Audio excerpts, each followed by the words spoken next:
As a fan of the big two, one thing that has lingered with me a lot recently is DC's disregard for a character if said character fails to make any money at the box office. Something that I will give Marvel credit for, as they tend not to give up on too many characters. But as the title suggests, I want to go over 3 heroes that DC has given up on at one point or another.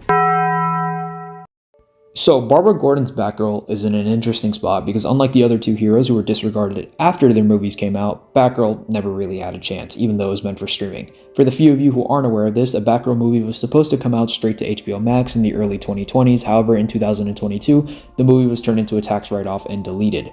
The movie was almost finished and would have starred Leslie Grace, who went to my high school years before I even attended, as the titular Batgirl. J.K. Simmons would have returned as Commissioner Gordon, Brendan Fraser was going to play the second Firefly, Ted Carson, and Michael Keaton was going to return as Batman. Many assumed that The Flash was going to make changes to the entire DC EU and have Keaton be the main Batman instead of Affleck. However, because of changes made to The Flash and to the universe as a whole, this never happened. My hopes for this movie is that one day a leaker just drops it one day on Twitter and the public can form their own opinion on the film, but that hasn't happened so far, and it's been 4 years since the movie was canceled, so yeah, let's move on to the next character. The Flash is one of DC's most important characters, as Barry Allen gave up his life during Crisis on Infinite Earths and was actually the original explorer of the multiverse.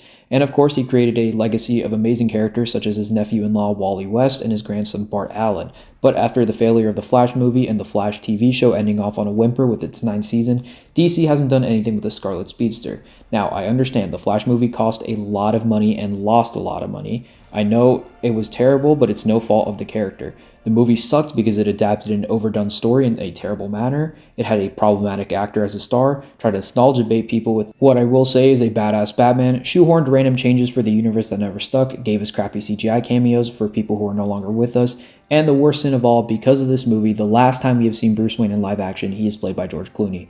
Please, Robert Pattinson, come back soon. Flash should have already had a project in the DCU announced, but instead all we get is a Creature Commandos cameo that you can't even recognize him in. Please, James Gunn, understand how important the Flash is to DC. And make him Wally West. I wanted to cover the character last because he is so far the only one who's made it out of WB's limbo. Hal Jordan was supposed to actually kick off the DCEU with the Green Lantern movie, but because that movie did so bad, the first DCEU film was actually Man of Steel. Now, to be fair, I do actually prefer the idea of Superman starting a universe over Green Lantern, not because I hate Hal Jordan or anything, but I do think that, if you're going to start a DC universe, start it with the first real DC superhero. Anyways, not only is the first DCEU film Man of Steel, but Green Lantern was shelved for 15 years. You know when was the next time we would see Hal Jordan after the Ryan Reynolds movie? It was in a faceless cameo of a pilot wearing a jacket with the name Jordan on it on one of the Arrowverse shows. Also, can I just say, this movie made me hate Ryan Reynolds.